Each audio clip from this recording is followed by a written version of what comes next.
Bismillahirrahmanirrahim. Assalamualaikum warahmatullahi wabarakatuh. Alhamdulillahi rabbil alamin wa bihi nasta'in ala umuri dunya waddin wassalatu wassalamu ala asyrafil anbiya'i wal mursalin sayyidina wa maulana Muhammadin wa ala alihi wa sahbihi ajma'in, amma ba'du. Hadirin jamaah yang dirahmati Allah, terkait dengan apa yang sekarang terjadi di Palestina, sebenarnya ini ada hubungan secara langsung, tapi juga ada hubungan yang tidak secara langsung. Yang secara langsung memang kebetulan yang perang itu dua agama, tapi sebenarnya tidak secara langsungnya adalah tidak mentang-mentang agama Islam dan agama Yahudi lantas harus berperang.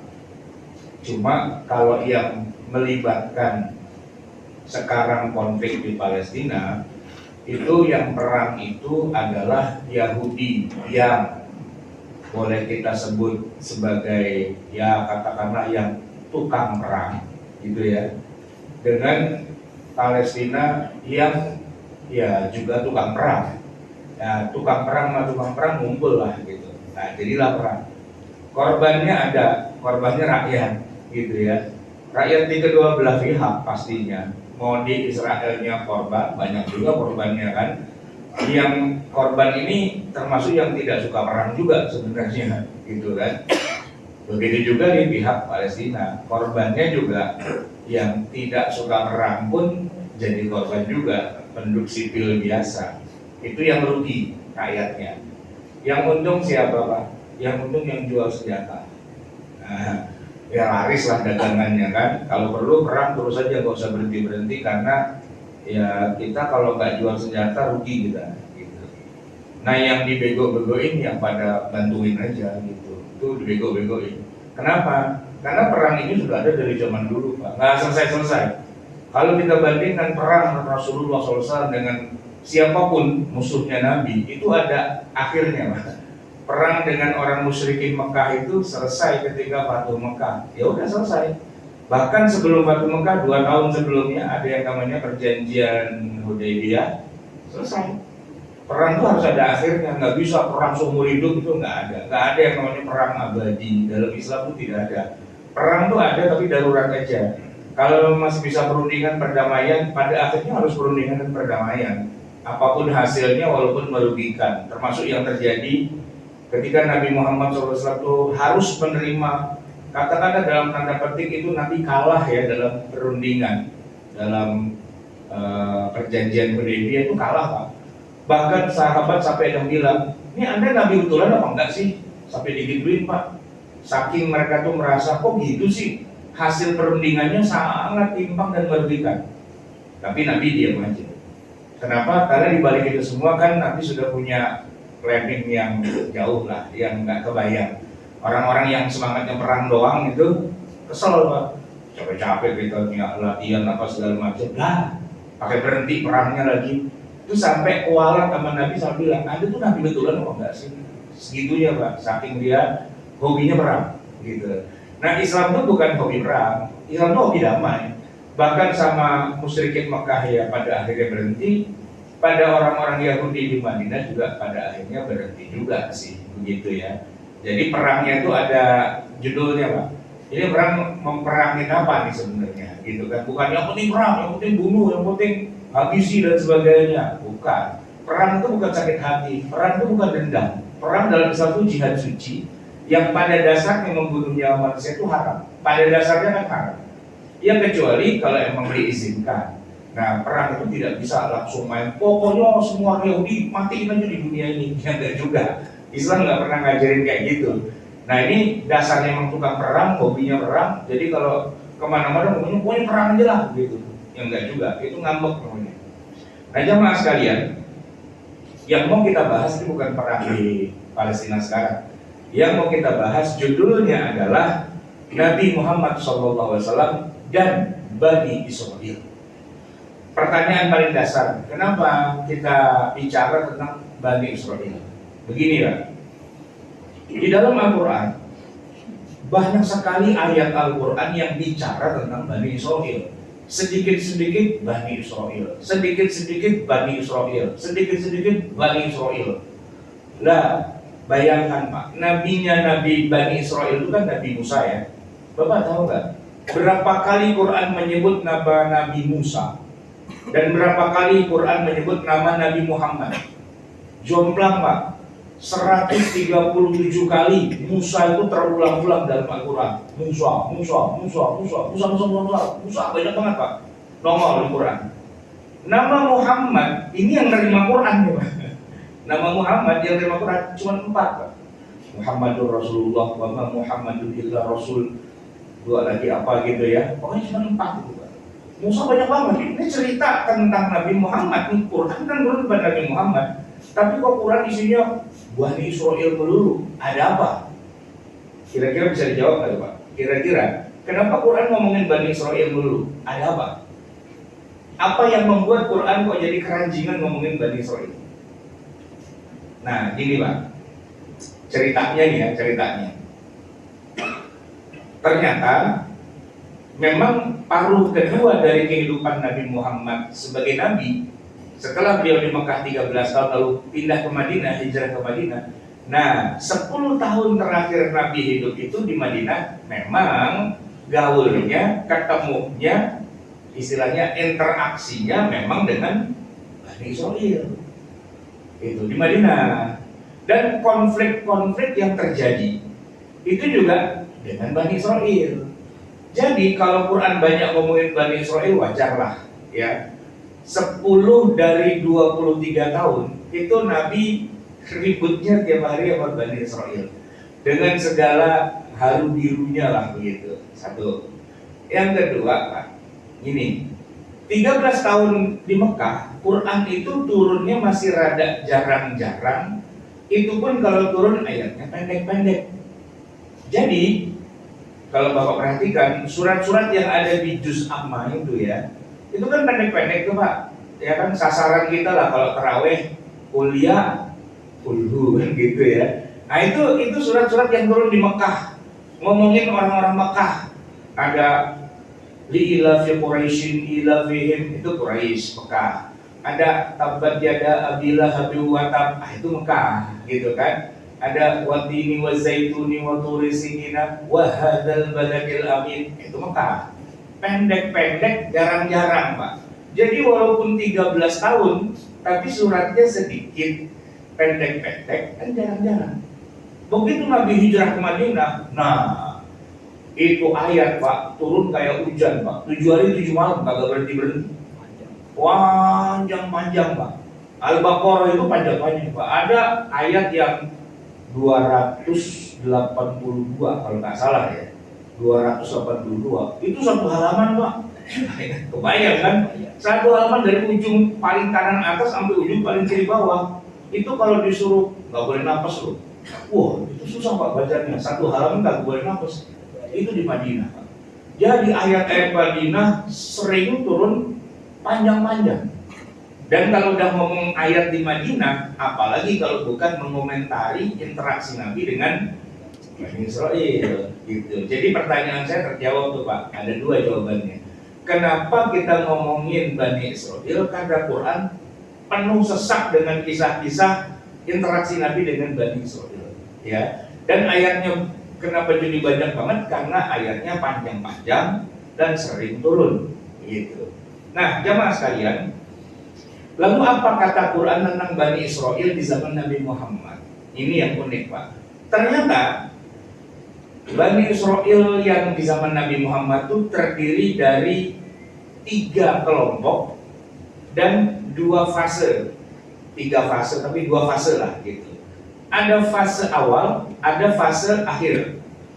Ada 3 kelompok. Ada kelompok yang saya nggak membagi berdasarkan sukunya, semua saya anggap sama.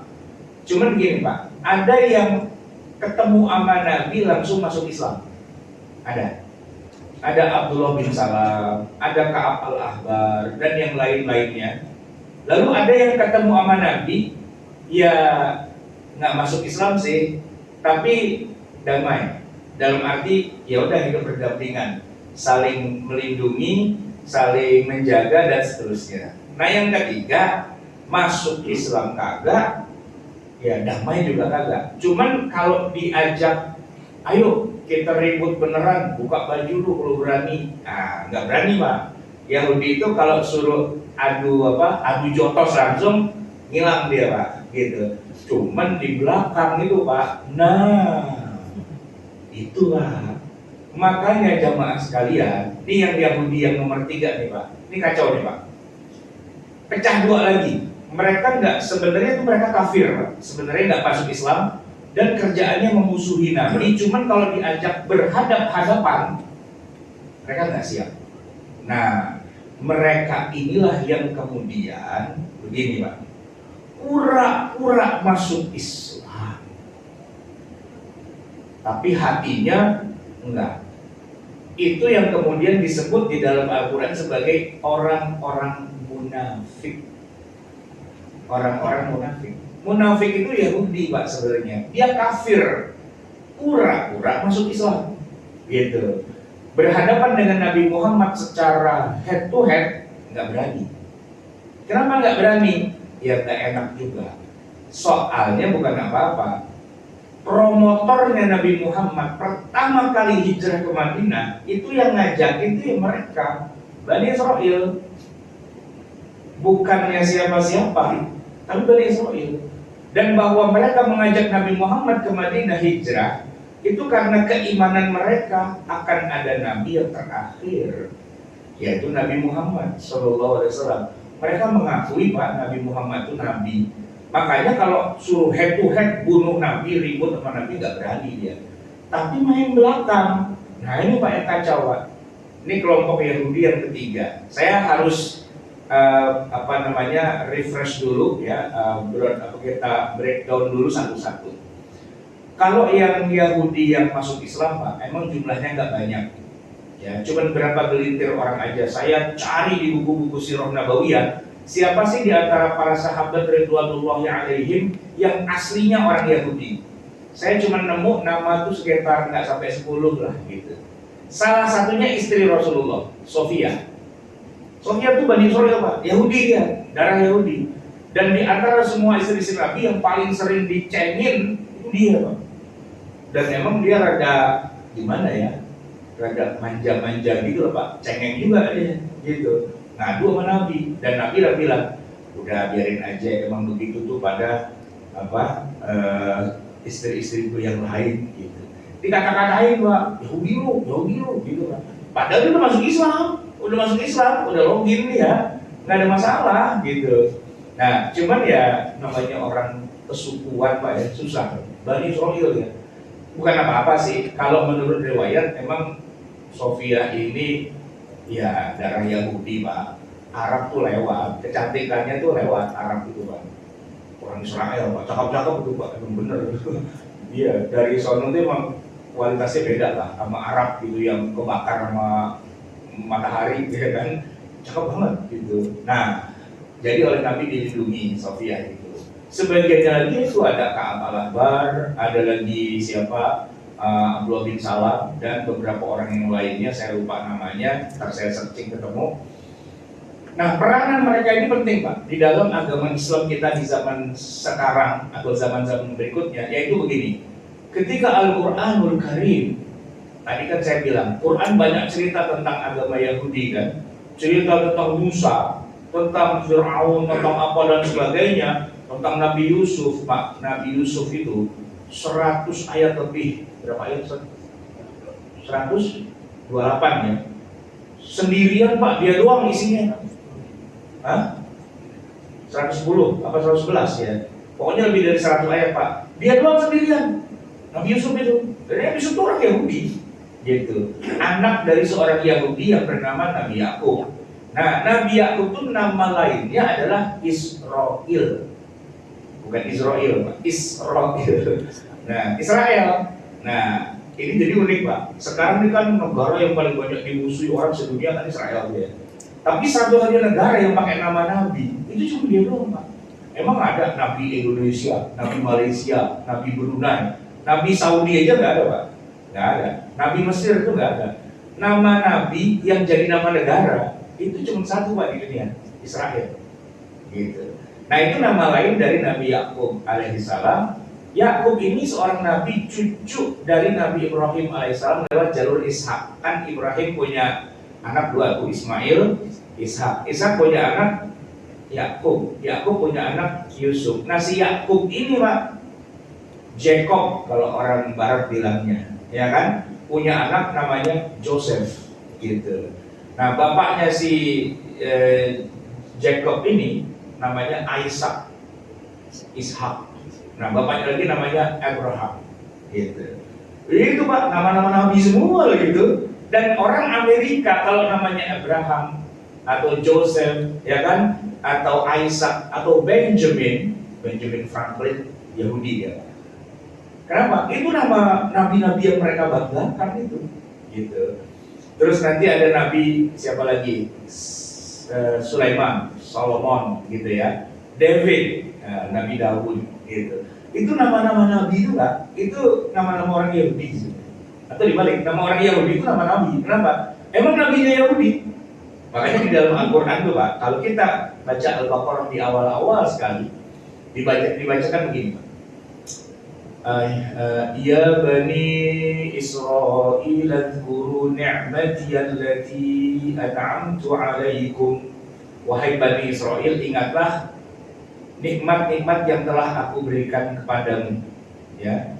Wa anni faddaltukum 'alal 'alamin. Dan ingatlah aku melebihkan kamu dari semua bangsa yang lain. Unggul, bangsa yang paling unggul karena paling banyak nabinya. Dan hampir semua nabi yang ada di Quran, nama-namanya itu nama-nama khas Yahudi. Nama-nama Yahudi Pak. Termasuk Nabi Isa itu ya, Jesus itu masih keturunan Yahudi juga itu. Ya kan, ada lagi nanti Yahya, ya kan. Kemudian ada Nabi Joshua, gitu. Yusha, dalam bahasa Arabnya Yusha. Kalau dalam bahasa Hollywoodnya jadi Joshua. Joshua Saherman itu nama Nabi itu Pak. Ya kan. Pernah dengar nggak nama bintang film namanya Rachel? Rachel, ya kan? Itu nama siapa? Nama ibunya Nabi Yusuf, Rachel, gitu. Nama istrinya Nabi Musa, Zipporah, gitu. Nah itu Pak, itu nama-nama Yahudi itu kita ketemu di mana? Ketemunya di tafsir Quran. Ketika Quran cerita tentang Nabi Musa lagi dibantuin sama mertuanya. Siapa mertuanya Nabi Musa Pak? Mertuanya Syuaib kan? Nabi Syuaib. Nah itu kan Syuaib itu orang Yahudi juga, Musa juga Yahudi juga gitu. Jadi mereka tuh sesama Yahudi saling tolong lah begitu kan. Itu nama-nama itu, keluar nama istrinya Musa namanya Zipporah, keluar nama adiknya Nabi Yusuf namanya Benjamin gitu ya. Itu dari mana? Orang Arab tahunya. Orang Arab para sahabat Nabi yang orang Mekah, orang Madinah asli Pak nggak kenal nama-nama itu. Tahu dari mana nama itu? Ya dari sahabat Nabi yang basicnya dia dari Yahudi. Jadi ketika dia masuk Islam, turun Quran, langsung yes. Kenapa? Itu mah legenda agama saya itu, gitu Pak. Kayak orang Betawi diceritain si Pitung, lah itu mah saudara saya itu, gitu Pak. Masih kucing saya juga itu, gitu. Nyambung dia begitu diceritain. Nah kalau orang Jawa Pak diceritain si Pitung, bingung. Pitung, siapa Pitung? Bingung gitu kan. Tapi kalau dia memang orang Betawi, diceritain legenda-legenda Betawi, nyambung dia. Oh masih saudara tuh, ya kan? Masih ada misanan, masih ponakan, nah gitu. Jadi orang Yahudi ketika dia masuk Islam, ya, dia memperkaya khazanah tafsir Al-Quran. Masuklah yang disebut dengan riwayat Israiliyah. Karena apa? Karena penjelasannya dari para sahabat Nabi yang tadinya dia Bani Israel, ya memang masih Bani Israel sih, cuma agamanya udah Islam. Gitu. Nah, cuman kan kadang-kadang suka begini Pak, namanya juga legenda rakyat, ya. Saya mau nanya Pak, Bang Pitung itu kuburannya di Marunda atau di mana? Kalau rumahnya iya. Tapi kalau kuburannya di mana, Pak? Ini yang Betawi tadi saya tanya yang benar kan. Pitung tuh kuburannya di mana? Ada yang bilang di sono, ada yang bilang di sono, gitu kan? Nah, jadi bahwa kemudian cerita tentang nabi-nabi mereka itu diriwayatkan oleh para sahabat yang Yahudi masuk Islam, kalau ada beda-bedanya ya begitulah. Ya sama Pak, saya mau nanya, emang benar katanya Wali Songo, Jaka Tingkir, atau katakanlah siapa Raden yang wayang-wayang itu Sunan apa?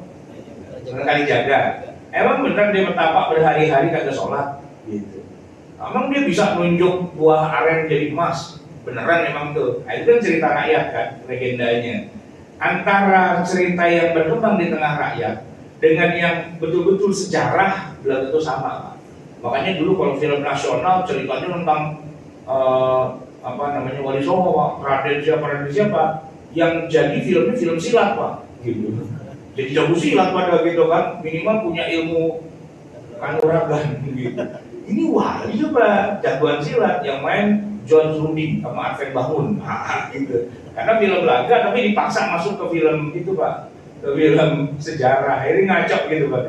Nah kayak gitulah kira-kira. Orang-orang Yahudi ini masuk Islam, lalu dia cerita termasuk yang hayal-hayalnya, ya kecatat juga gitu Pak. Yang mitos-mitosnya kecatat juga gitu Pak. Sama lah, saya punya guru ngaji ya cerita. Guru aneh itu dulu waktu ditangkap sama Belanda di penjara Cipinang bisa jalan dia di atas air. Tuh gitu. Emang benar, ya tahu ceritanya begitu katanya, bisa jalan di atas air gitu. Masuk guru ngaji saya nih Pak, di Peduren kan itu, wah itu ada ilmunya. Ada orang nyolong mangga, dia punya mangga, dicolong. Itu palingnya Pak, keder Pak, muter-muter itu sampai subuh gitu.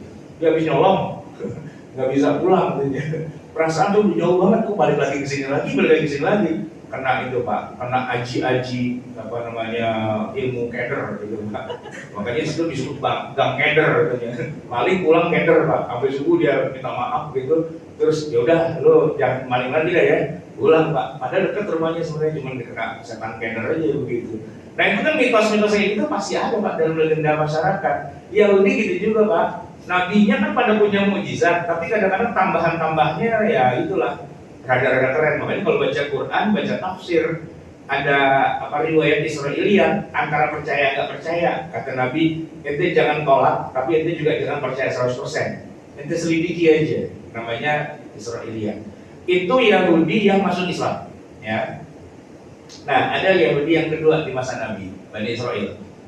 Dia nggak masuk Islam, tapi dia loyal kepada Nabi Muhammad. Dalam arti tidak mau memusuhi. Tapi ini juga nggak terlalu banyak Pak jumlahnya. Dia masih punya hati nurani, gitu. Kan dia Nabi, gitu. Biar dong. Kan kita angkat dia jadi pemimpin kita, taati loh.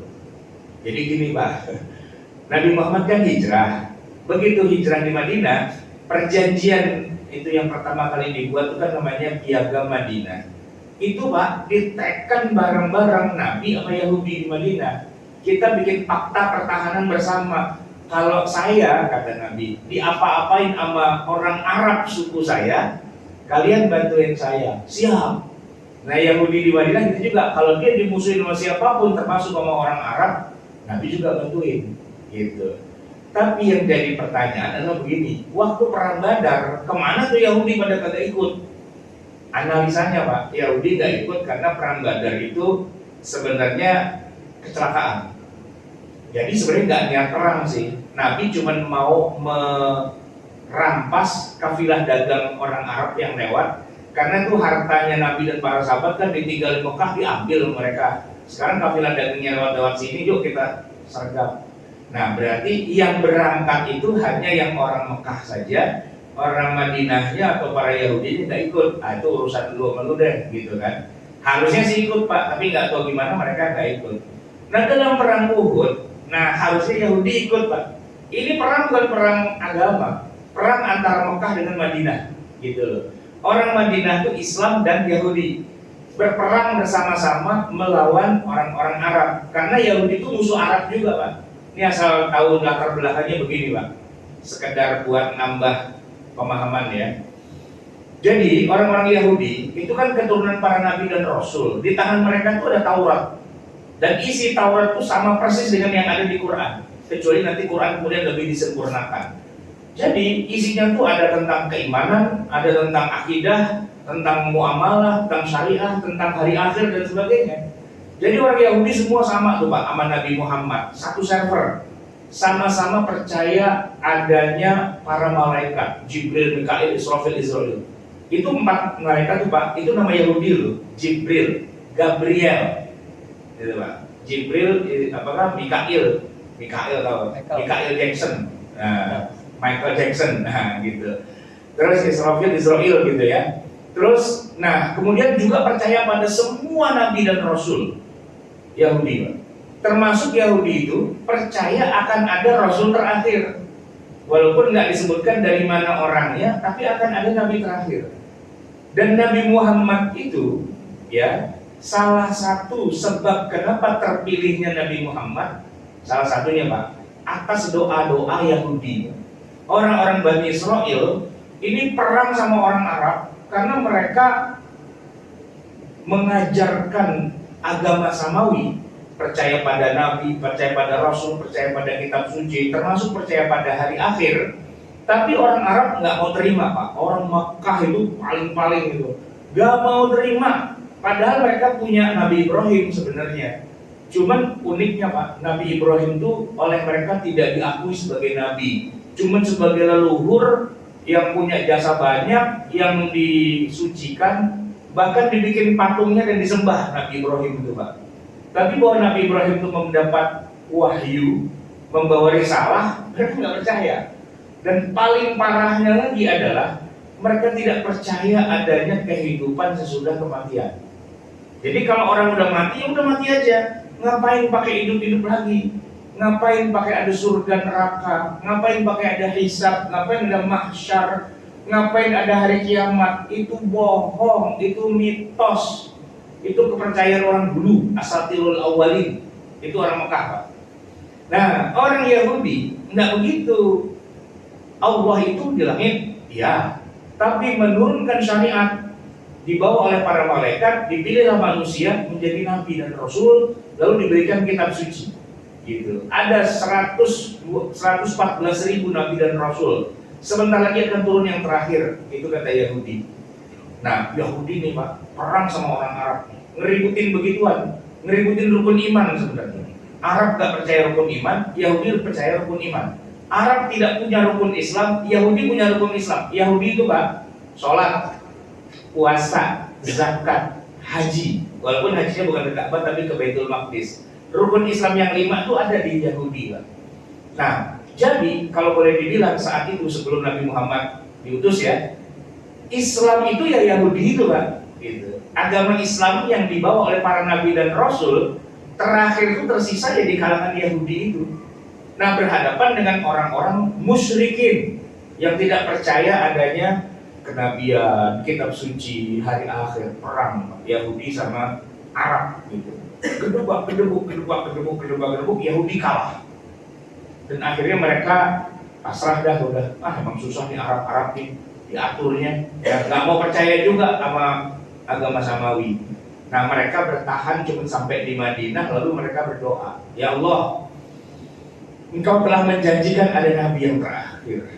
Ya sudahlah ya Allah, turunkanlah nabi terakhir itu di tengah orang Arab. Biar orang Arab aja tuh ribut sama Arab, sesama Arab biar dia ribut. Kita mau udah gak kuat ya Allah. Doa orang Yahudi Pak dikabulkan Allah. Lahirlah Nabi Muhammad dan dia yang jadi nabi terakhir. Dan masalah pun pindah dari Yahudi lawan Arab jadi Arab lawan Arab. Gitu Pak. Yahudi kipas-kipas aja dia. Mantap lah ya. Allah turunkan di tengah Mekah Nabi Muhammad. Yang kasihan Nabi Muhammadnya Pak, habis Pak dia sampai ujung-ujungnya hijrah tuh karena apa? Ya karena Muhammad dikatain gila, dikatain penyakir, dikatain macam-macam lah gitu. Mana ada orang udah mati hidup lagi, nggak punya otak, gitu-gitulah Pak. Ya kan? Dimusuhin Pak. Sampai terakhirnya Nabi gimana ya cari selamat gitu, cari-cari peluang ke Habasyah, kayaknya nggak bisa juga. Ke Taif, lebih parah lagi. Terus tiba-tiba lagi haji nih Pak, enak-enak, ada orang Arab juga sih dari Madinah bilang begini, ya Muhammad, ya Rasulullah, engkau adalah seorang nabi, kami ingin masuk ikut agama Anda. Kata Nabi, lu Arab tapi lu percaya sama tiada Tuhan selain Allah Muhammad Rasulullah, gimana ceritanya? Tenang, kami mau baca syahadat dulu. Baca syahadat, berapa orang tuh? 5 apa 6 orang. Terus ngobrol kan sama Nabi. Dia bilang gini, di negeri kami di Madinah itu ada orang-orang Bani Israel. Mereka lah yang mengajarkan akan ada nabi yang terakhir, dan mereka yang ngasih tahu disinilah nabinya itu. Dan mereka juga yang bilang, temui nabi itu dan ajaklah pindah ke Madinah. Gitu. Nabi kaget juga, ada ya orang masuk Islam di Mekah ini. Ya udah gitu. Tapi Nabi waktu itu belum pindah, masih di Mekah. Tahun berikutnya itu orang-orang yang pada masuk Islam, Pak, rombongan lebih banyak lagi, 72 orang. Ada 12 kepala suku yang masuk Islam di Madinah, ya, dan mereka menyatakan 2 kalimat syahadat. Dan lebih resmi lagi mengatakan, ya Rasulullah, ayolah kita berangkat. Nah, maka berangkat Rasulullah 2 bulan kemudian. Itu kan haji tuh Pak, ya, haji. Nah, begitu masuk Muharram, Rabiul Awal, Muharram, Safar, Rabiul Awal, 12 Rabiul Awal, Nabi menjejakkan kaki di Madinah. Yang nyambut Pak bukan cuman yang Muslim aja, yang Yahudi marhaban juga. Kenapa? Nih Nabi yang udah kita janjikan dari dulu, ini dia orangnya nih, gitu. Sambut Pak. Dan langsung duduk bareng. Nabi Muhammad ada 3 tuh Pak. Bangun masjid, mempersaudarakan Muhajirin Ansor, dan bikin piagam Madinah. Bikin masjid ada hubungannya dengan Yahudi. Kenapa? Ternyata Masjid Nabawi yang dibangun oleh Nabi saat itu Pak, kiblatnya itu ke Baitul Maqdis, bukan ke Mekah. Dan Yahudi, tuh ya, ini Nabi yang terakhir. Benar, ke sana ke Baitul Maqdis, sesuai dengan agama kita. Gitu. Sholatnya Nabi Muhammad Pak, ternyata ini Nabi terakhir dari Allah ya. Ternyata sejak awal Nabi Muhammad disuruh sholat, itu dari awal sudah menghadap Baitul Maqdis. 13 tahun pertama dakwah Nabi di Mekah itu, termasuk kenapa dinyek sama orang-orang Mekah. Lu apaan lu orang Mekah, orang Arab, bukan ngadil kiblat, malah Baitul Maqdis, gitu kan. Kata Muhammad, ya gua disuruhnya ke sono. Ini Tuhan saya sama Tuhannya Yahudi. Allah juga, dan disuruhnya ke sono, sholatnya ke sono Pak. Terbukti begitu Nabi hijrah, bikin Masjid Nabawi pertama, kiblatnya ke Baitul Maqdis. Gitu. Kalau puasa belum ada Pak di Mekah. Tapi Nabi tiba-tiba dapat surat, dapat ayat yang memerintahkan beliau untuk puasa. Puasalah kamu sebagaimana diwajibkan kepada umat sebelum kamu. Lah, Yahudi dong. Nabi nanya, saya disuruh puasa. Cuman puasanya bagaimana ya? Kata Yahudi, oh kalau kami puasa itu setiap setahun sekali, yaitu setiap tanggal 10 bulan Muharram. Oh gitu. Ada apa itu? Nah, kita memperingati peristiwa Firaun ditenggelamkan dan Nabi Musa, Nabi kami itu dimenangkan. Jadi sejak itulah Nabi Musa kemudian setiap tahunnya tanggal 10 Muharram puasa. Kalau Nabi SAW menjawab, oke, deal. Saya juga ikut puasa lah. Kenapa? Karena disuruh Allah ikut puasanya orang Yahudi Pak. Kiblatnya kiblat Yahudi, puasanya puasa Yahudi. Dan ketika bikin piagam Madinah disepakati, Nabi Muhammad lah yang menjadi pemimpin di Madinah. Terus itu otomatis kalau ada masalah-masalah hukum, yang jadi hakimnya adalah Nabi Muhammad. Bahkan walaupun yang punya masalah kasus orang Yahudi. Nah, sebagai Nabi yang memimpin pengadilan, ya kan, kadang-kadang Pak ada masalah yang di Quran itu belum ada ayatnya turun tentang bagaimana merajam pezina, tentang bagaimana kisos, tentang bagaimana memotong tangan pencuri, itu ayat Quran belum turun. Nah, padahal di Taurat ada. Nah, Taurat itu kan firman Allah juga yang lewat jalur Nabi Musa, tapi itu perintah Allah, gitu. Cuman masalahnya Pak, Nabi Muhammad kan orang Arab, dia nggak pernah belajar bahasa Ibrani. Taurat itu bahasa Ibrani karena turunnya pada Nabi Musa. Musa itu orang Yahudi, bahasanya Ibrani. Nah, jadi lucu Pak, hakimnya nggak bisa baca KUHP, nggak bisa baca kitab undang-undang hukum pidana yaitu Taurat, karena hakimnya ummi, tidak bisa baca, tidak bisa tulis, bukan baca Arab tapi baca Ibrani. Nabi Muhammad itu tidak bisa baca Ibrani, Pak. Nah, turunlah ayat Quran, bunyinya begini, Pak. Fas'alu ahla dzikri in kuntum la ta'lamun. Tanyakan kepada para ahli Taurat, ya, ulama-ulama Bani Israel, kalau kamu nggak tahu hukumnya itu kayak gimana. Jadi sidang nih, Pak, apa kasusnya? Zina. Nabi panggil ulamanya Bani Israel, sini, kenapa? Kalau zina isinya suruh ngapain kita? Oh, dirajam, oh gini. Kami putuskan. Jadi Nabi memutuskan perkara hukum di Madinah itu di awal-awal pakai Taurat, Pak. Nggak salah, karena Taurat itu firman Allah. Dan Quran belum turun, maksudnya ayat-ayat tentang hukum-hukum Islam itu belum turun. Nggak apa-apa pakai Taurat dulu aja. Memang itu perintah Allah, it's okay, gitu. Nah, jadi di masa itu, Pak, semua Yahudi itu pro Nabi Muhammad, pendukung Nabi Muhammad. Mereka adalah sponsorship kedatangan Nabi Muhammad ke Madinah. Nah, baru kemudian ini masalah nih, Pak. Ya, ketika Allah menghendaki, ini kan Nabi Muhammad Nabi terakhir, agama terakhir. Nggak mungkin dong Nabi terakhir, agama terakhir, tapi hukumnya pakai Taurat. Lah kan Taurat turunnya udah lama. Udah, kalau dari zaman Nabi, Pak, itu kalau mundur ke Nabi Isa udah 600 tahun. Mundur ke Nabi Musa 1300 tahun. Bayangin, 1300 tambah 600 itu berapa tahun, Pak? Udah ribuan tahun. Masa nabinya terakhir, tapi KUHP-nya jangan Belanda? Kan nggak mungkin dong, ya kan? Nah, maka Allah turunkanlah di Quran itu sedikit demi sedikit, ya, hukum-hukum yang terupdate, yang paling baru. Nah, secara umum, Pak, ini yang kemudian nanti menimbulkan iri hati, dengki, dan tidak suka dari kalangan Yahudi. Kenapa? Loh kok jalan sendiri sih? Diawali dengan sebuah ayat begini, Pak. Qad nara taqalluba wajhika fis sama' falanwalliyannaka qiblatan tardaha fawalli wajhaka syatral masjidil haram. Jreng. Pertama, Pak, tiba-tiba saja Nabi memindahkan arah kiblatnya Masjid Nabawi ke arah sebaliknya.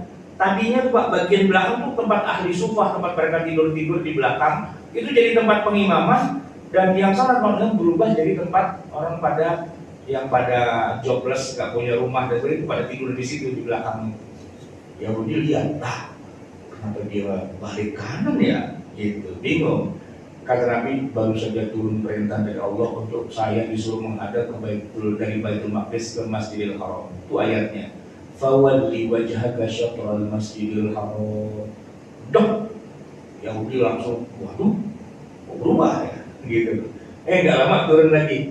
Syahrul Ramadan alladzi unzila fihi al-Qur'an hudan lin-nasi wa bayyinatin minal huda wal furqan.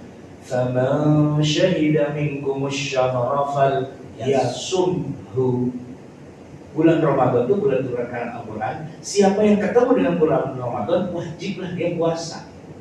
Nabi, Pak, puasanya sekarang Ramadan, Pak. Walaupun yang 10 Muharram itu Nabi tetap masih puasa sih. Cuman ada puasa yang baru nih, yang baru turun. Itu tahun kedua Hijriah. Yahudi semakin kesel. Ya, dia bikin agama baru, gitu. Bukan bikin agama baru, memang Allah maunya yang terbaru, gitu kan. Karena ini yang paling update, gitu. Cuman Yahudinya masih belum terima tuh, Pak. Lama-lama turun, dan makin banyak. Dan makin nggak sesuai dengan apa yang ada di Taurat, Pak. Kacau nih, Pak. Sholat kan wajib wudu. Yahudi itu wajib wudu juga sholatnya, Pak. Cuman kalau nggak ada air, ya udah nggak sholat. Karena nggak sholat, ya dibakar masuk neraka, gitu aja. Nah, dalam Islam kalau nggak ada air, ayatnya bunyi, Pak, ya kan? Falam tajidu ma'an fatayammamu sa'idan thayyiban.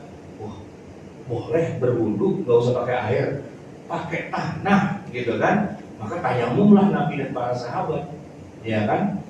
Wah, makin ngamuk Yahudi. Lah, baru lagi nih, gitu kan. Orang wudhu pakai air, ini pakai tanah gitu. Itu ayat Quran. Dan lebih parah lagi, walaupun Nabi Muhammad punya Masjid Nabawi, tapi sebagai Muslim, Allah telah menjadikan seluruh permukaan bumi itu adalah masjid. Paling utama sholat di masjid. Tapi kalaupun nggak bisa di masjid, di seluruh tanah itu bisa. Dan Nabi kemudian sholatnya juga di mana saja, di atas tanah. Termasuk Pak, di dalam Masjid Nabawi ternyata Nabi tidak menggelarkan karpet. Kenapa? Karena Allah berfirman, dalam hadis Nabi disebutkan, wa ju'ilat liyal ardu masjidan.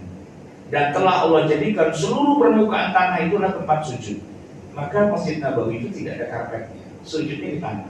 Sementara masjidnya orang-orang Yahudi, Pak, itu ada karpetnya. Yang kalau mereka masuk sudah taruh di luar. Gitu, Pak. Nah, sementara Nabi dan para sahabat, masjidnya nggak ada karpetnya, di atas tanah beneran. Kalau sujud nemplok begitu, kotor di sini, Pak. Dan sholatnya pakai sendal. Dan oleh karena itu, maka di zaman Nabi belum pernah ada kasus sahabat sholat di Masjid Nabawi, terus begitu pulang sendalnya hilang, itu belum pernah. Kenapa? Ya karena nggak ada maling sendal zaman situ, sendal dipakai. Paling ada maling sendal di tempat Yahudi paling gitu kan. Nah, wa ju'ilat liyal ardu masjidan wa tahura. Tanah itu adalah media untuk bersuci. Wah, makin parah nih.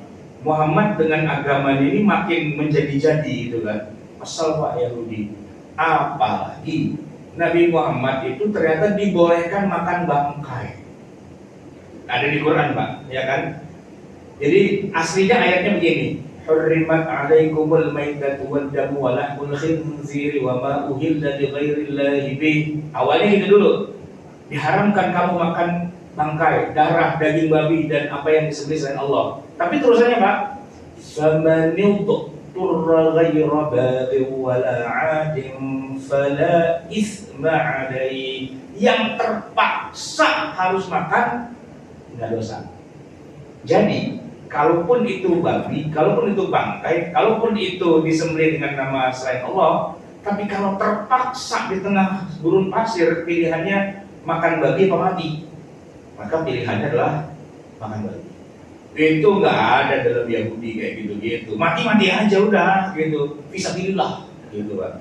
Ya kan? Tapi dalam Islam ternyata dibolehkan. Bahkan urusan bangkai ini, Pak, Nabi mengatakan, "Uhillat lana maitatani." Ada dua jenis bangkai yang dihalalkan khusus buat kita doang. Apa itu? As-samaku wal jarad. Ikan dan belalang. Nabi Muhammad, Pak, makan ikan. Biarpun ikannya udah mati terdampar di pinggir pantai ke paus, udah jadi bangkai, halal, Pak. Yahudi nggak boleh, haram.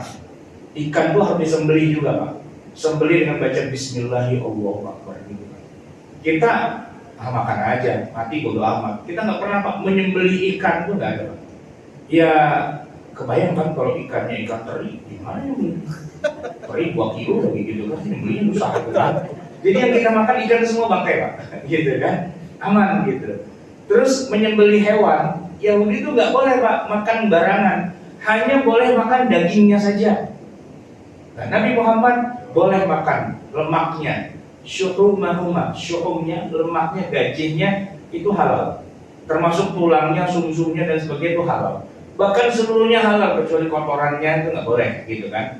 Walaupun secara praktek orang Arab tetap nggak makan, tetap makan dagingnya. Tapi kalaupun terpaksanya harus makan lemak, gaji, jeroan dan sebagainya, nggak haram.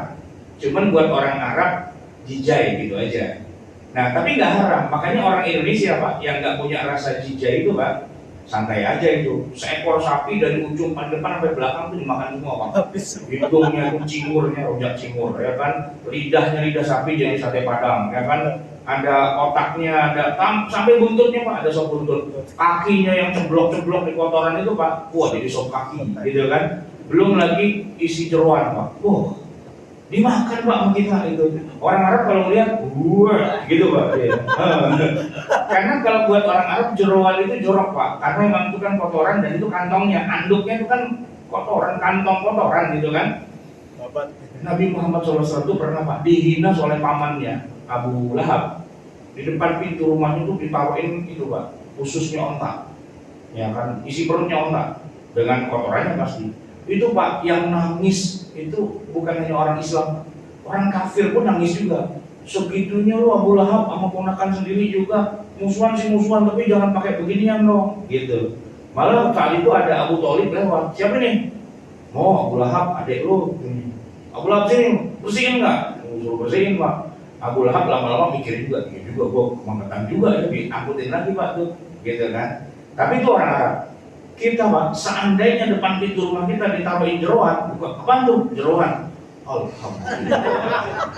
Masa sudah tahu gitu. Itu babat Itu ya kan. Kolesterol gitu ya kan. Tapi itu halal gitu pak, halal. Jadi unik gitu dalam agama Islam tuh halal. Jadi banyak perubahan dalam syariat yang tadinya Nabi masih disuruh istilahnya ikut jadi co-location-nya dari servernya orang Yahudi. Sekarang Nabi punya data center sendiri langsung dari Allah. Dan rata-rata itu sangat humanis, sangat user friendly pak. Syariat Islam yang turun pada Nabi user friendly, yang bikin gedek orang Yahudi itu. Enak banget nih begitu doang. Pak, kisos ya. Di agama Yahudi itu ada kisos. Kita tuh awalnya ikut kisos Yahudi yang katanya nyawa dibayar nyawa, kan gitu pak. Mata dibayar mata, telinga bayar telinga, hidung bayar hidung. Semua juruh luka-luka kan harus dibayar luka-luka. Begitu kaku di dalam agama Yahudi. Begitu turun, ya kan? Kutiba alaikumul qisasu fil qatla al-hurru bil hurri wal 'abdu bil 'abdi wal unsa bil unsa. Nah, pak terusan ini pak. Faman 'ufiya lahu min akhihi syai'un fattiba'un bil ma'ruf wa ada'un ilaihi bi ihsan. Siapa yang mendapatkan permaafan dari keluarga korban, walaupun korbannya mati, tapi kalau keluarganya ikhlas, tidak usah dijalankan kisos, aman. Tergantung daftar keluarga bilang, bayar lo, gitu. Ya kalau bayar, tapi kan nyawa aman pak. Kisos dalam Islam ada, tapi kalau nego dan berhasil pak, aman itu. Dulu ada TKI kita di Saudi itu pak, yang hampir dipenggal kepalanya gara-gara dia bunuh majikan pak. Ya entah gimana, pokoknya divonis dia harus dipenggal karena dia bunuh. Cuman waktu itu diupayakan untuk menego pihak keluarga. Berhasil pak negonya setengah. Kata keluarga, oke kamu buat kisos, tapi lu bayar 5M. Pembantu rumah tangga suruh bayar 5M pak. Ngejret ya kan, mati juga di ujung-ujungnya. Tapi berita itu menyebar di Indonesia. Waktu itu masih awal-awal ada Facebook kalau nggak salah itu pak. Penggalangan dana pak nasional membela TKI kita yang nyawanya hampir melayang di sana. 5M terkumpul pak. Dibawa tuh 5M ke Saudi, dikasih kepada si Darsem apa sih begitu namanya kan.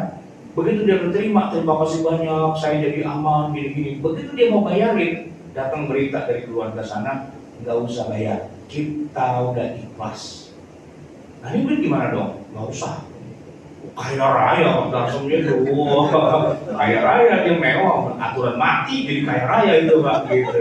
Itu Yahudi kalau melihat kisah itu, gitu doang. Kalau kita udah mati tuh, gitu kan. Di sini pak peraturannya bisa sangat dinego senego-negonya. Dan itu ada di Quran semua. Makanya Yahudi kesel banget, dan akhirnya itu tadi pak, ada yang dia udah nggak masuk Islam terus dia main belakang, gitu, bikin pengkhianatan dan sebagainya. Lalu ada yang berperan sebagai orang munafik juga, ya di depan Nabi, nasyhadu annaka ya Rasulullah. Wallahu ya'lamu innahu la rasulullah wa Allahu ya'lamu innal munafiqina lakadzibun. Nah, gitu. Jadi, Pak, akhirnya Allah turunkan sebuah ayat yang itu udah sering dengar. Walan tarda 'ankal yahudu walan nasara hatta tattabi'a millatahum.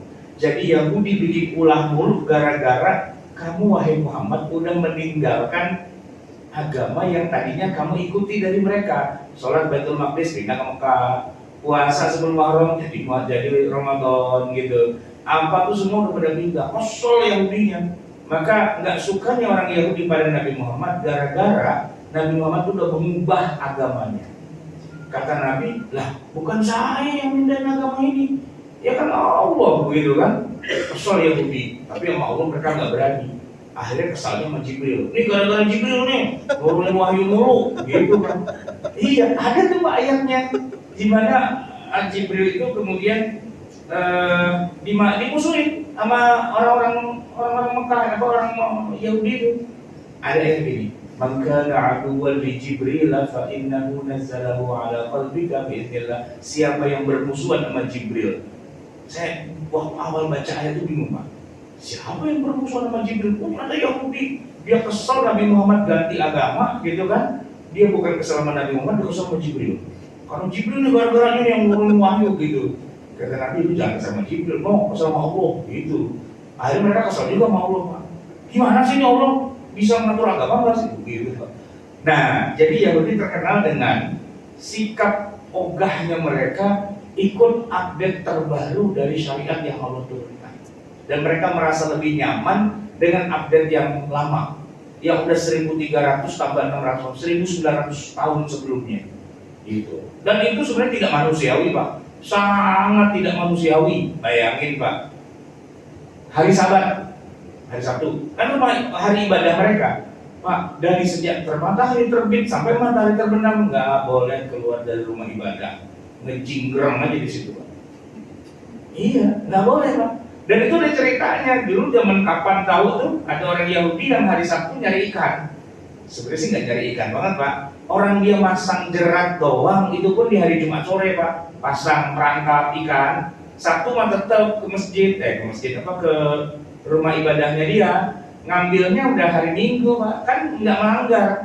Hadir dia, Pak, fisiknya. Cuma pikiran, wah ikan dapat belum gitu kan. Jadi monyet, Pak, tuh langsung pada kuno keradatan khasiin. Galak banget Allah tuh kalau sama orang Yahudi itu, Pak. Langsung pada jadi monyet, 3 hari mati semua. Kan serem gitu, Pak. Nah, umat Nabi Muhammad coba bandingkan hari Jumat, Pak. Ayatnya, ya ayyuhalladzina amanu idza nudiya lis-sholati min yaumil jumu'ah. Orang beriman, kalau azan sudah dikumandangkan, kalau udah dikumandangkan, Pak, ya, fas'au ila dzikrillah, datanglah kamu sholat Jumat. Terus ayat berikutnya, fa idza qudiyatis sholatu, kalau sholat sudah ditunaikan, fantashiru fil ardi, bertebaranlah kamu di muka bumi, wabtaghu min fadlillah, cari karunia Allah, kerja lagi, dagang lagi, bisnis lagi di hari Jumat. Cuman 1 jam doang yang harus datang ke masjid. Sisanya Jumat itu adalah hari kerja, hari dagang, hari bisnis. Pak, kalau Yahudi, Pak, kayak gitu, Pak. Jadi monyet semua itu, Pak. Iya kan? Ya, makanya Yahudi paling takut udah hari Sabat tuh nggak bisa kita libur. Makanya disebut holiday, hari libur, hari suci sebenarnya itu aslinya gitu. Nah, kita nggak begitu, Pak. Jadi Nabi Muhammad bahkan mendoakan kepada, minta sama Allah, ya Allah, kalau ada umatku yang masih kafir-kafir dikit gitu ya, biarin aja lah, jangan diseksa gitu. Itu, Pak, waktu Nabi ditimpukin batu sama orang-orang Taif, paling batu tuh, Pak, sampai mau mati itu kan, Nabi nangis-nangis lah, Nabi doa. Itu kan yang bergetan kan malaikat. Turun, Jibril turun. Ya Rasulullah, izinkan kami bertinggal. Ini udah kebangetan. Nabi-nabi terdahulu udah kayak gini nih, udah kita terbalikin negerinya. Nah, ini mumpung nih katanya, ya kan? Udah lama nih kita nggak olahraga. Mau kita terbalikin nih gunung-gunung Taif gitu. Kata Nabi, no, nggak bisa. Jangan samakan aku dengan nabi-nabi sebelum. Kalau nabi-nabi dulu terserah dia urusannya. Kesel sama umatnya angkat tangan, ya Allah hancurin, hancur, Pak. Ya kan, Nabi Nuh, yang diselamatin cuma 1 bahtera doang, Pak, sisanya mati semua. Fir'aun, yang diselamatin bala tentaranya Bani Israel doang, bala tentara doang mati semua. Umatnya Nabi Lut itu, Pak, Nabi Lut yang disuruh keluar, Lut kamu keluar sama pengikutmu. Kenapa? Itu mau dibalikin tuh negeri Sodom itu. Sekarang jadi danau laut mati juga sekarang gitu kan. Umat terdahulu begitu. Giliran Nabi Muhammad, jangan. Aku jangan. Udah pada siap nih, udah mau dibalikin gitu kan. Enggak, saya masih berharap mereka masuk Islam. Dan benar, Pak, 10 tahun kemudian orang Taif itu yang pada antri di Madinah mau masuk Islam, antri, Pak, panjang tuh barisannya. Lu dapat giliran jam berapa? Ntar bisa, ini baru jam 7 pagi nih. Bisa, panjang banget. Karena semua mau menyetor muka, ya Rasulullah. Dulu tuh waktu 10 tahun yang lalu saya masih anak tanggung, ya Rasul. Saya nimbukin Anda tuh, ini gigi Anda patah tuh, saya yang melemparin gitu. Sekarang saya minta maaf ya Rasul, saya masuk Islam, baca kalimat syahadat. Pada begitu semua, makanya panjang. Itu turun ayat, idza jaa nasrullahi wal fath wa ra'aitan nasa yadkhuluna fi dinillahi afwaja. Ngantri mau masuk Islam juga. Itu hanya Rasulullah. Makanya, Pak, sampai hari ini, coba deh, Orang Islam sedunia itu berapa jumlahnya? Yang kafir berapa? Islam nggak sampai 2 miliar Pak. Dari penduduk muka bumi yang 7 miliar. Artinya 5 miliar orang itu kafir Pak. Ini kalau kita masih di zaman Nabi Musa nih Pak, atau zaman Nabi Nuh, 5 miliar mati semua tuh Pak. Ya, dikit-dikit gempa, dikit-dikit apa mati, lu kafir sih lu, mati lu jadinya gitu Pak. Kalau zaman kita sekarang enggak, kafir aja, hidup aja. Malah mereka makmur, malah mereka kaya gitu kan. Ini kalau seandainya kita hidup di zaman Nabi Musa, Nabi yang lain-lain, yang hidup cuma kita doang Pak yang Islam. Indonesia tuh makmur, Malaysia makmur, bukan makmur, Jepang hancur gitu, Korea hancur, dari Asia hancur gitu. Negeri-negeri yang nggak ada orang Islamnya hancur dah pokoknya begitu. Tapi atas berkat doa Nabi Muhammad SAW jangan ya. Kenapa? Biarin aja. Biar mereka nanti punya kesempatan suatu ketika masuk Islam. Itu Nabi Muhammad SAW. Itu kan bedanya di situ. Nah maka dakwah Nabi Muhammad itu kemudian mudah menyebar ke seluruh dunia karena user friendly, ya kan? Mudah diikuti, simple kalau dibandingkan dengan Yahudi. Dan Yahudi Pak, sampai hari ini nggak berkembang agamanya. Itu berdasarkan data statistik, saya lupa ya, sekarang baru sekitar 15 atau 20 juta Pak. Coba Pak ketik di Google, berapa jumlah populasi Yahudi di seluruh dunia? Sekitar 20 juta, 25 juta. 25 juta mah dikit. DKI Jakarta dan sekitarnya saja udah 20 juta tuh Pak, yang macet-macetan itu, ya kan? Apalagi di Israel tuh dikit banget tuh, seandainya umat Islam yang 1,9 miliar rame-rame ke sono, nggak usah perang Pak, kencingin aja banjir itu Pak sebenarnya Pak. Ya apalagi orang kita kan pada makan jengkol, makan pete itu, wah pada mabok itu Pak. Ya kan, kalau seandainya bicara jumlah gitu. Tapi memang mereka menjaga kualitas gitu. Orang Yahudi Pak, kalau dia baca Talmud, baca kitab sucinya, dia bisa nangis-nangis karena paham. Kalau kita baca Quran, kita nangis-nangis karena nggak paham gitu. Apaan sih ini gitu. Imam baca apa? Imamnya nangis Pak. Nah jamaah di belakang nangis juga, tapi nangis solidaritas. Iya, kenapa? Ya habis imam nangis, masa kita kagak nangis Pak? Saya nih Pak di belakang ngantuk sebenarnya Pak, cuman samping kanan nangis, samping kiri nangis, depan nangis, belakang nangis. Dalam hati saya, wah kualat saya kalau nggak nangis nih, nangis lah gitu kan. Nangislah sejamaah gitu. Begitu udah selesai, ngobrol nih sama imam, tadi bacaan luar biasa itu, sampai nangis-nangis kayak gitu. Ngomong-ngomong tuh cerita tentang apa sih? Apa jawaban imam? Tahu, emang gua tahu. Tugas gua mah membaca doang, nggak nangis udah. Masalah paham mah kagak gitu. Gak paham, nangis doang. Bukan di sini Pak, bukan Pantai Marunda, Solonan gitu ya pada begitu-begitu Pak, ya kan? Nggak paham. Kalau yang Yahudi Pak, mereka hari ini pada fasih bicara pakai bahasa mereka, apa tuh bahasa Ibrani, dan Tauratnya berbahasa Ibrani, dan kalau mereka baca Taurat mereka paham. Nah kalau kita, nanti bahasa Arab, boro-boro kita bisa bahasa Arab, bisa sih Pak, Arab maklum, gitu Pak. Nah jadi ya kesimpulannya gini Pak, Yahudi yang bermusuhan sama Nabi ada, yang tidak bermusuhan juga ada, yang masuk Islam juga ada, gitu ya, di zaman Nabi. Nah kalau yang bermusuhan sama Nabi, dihabisin sama Nabi, dihabisin. Karena mereka berkhianat tuh Pak, akhirnya apa? Mereka di mahkamah militer kan, dan akhirnya mereka divonis mati. 600 orang tuh mati, itu dihukum mati oleh Nabi, oleh hakimnya begitu saat itu. Jadi kalaulah kita ngomong hubungan antara Nabi Muhammad dan Bani Israel, ada yang mesra, ada yang pengkhianat, dan ada yang hidup berdampingan. Nah, yang hidup berdampingan itu Pak jarang kesebut, apalagi yang masuk Islam. Yang kebanyakan disebut di Quran itu yang tadi yang kacau-kacau itu Pak, yang ribut-ribut. Tapi Nabi gini Pak, pernah dengar gak hadis bahwa Nabi wafat dalam keadaan berhutang? Pernah dengar gak? Hutang sama siapa? Sama Yahudi. Kok bisa? Bukannya Yahudi musuh? Oh bukan Yahudi yang itu, Yahudi yang dilindungi oleh Nabi. Sebagian Yahudi yang mau damai sama Nabi, tidak bermusuhan, itu justru mereka dimusuhin sama senior-seniornya. Lalu oleh Nabi dibilang sini, kumpul di sini. Saya yang melindungi kalian. Biarin tuh preman-preman kalian tuh saya yang jaga. Jadi Nabi hidup bersama orang Yahudi yang damai. Nah, gitu. Hari ini gitu juga Pak.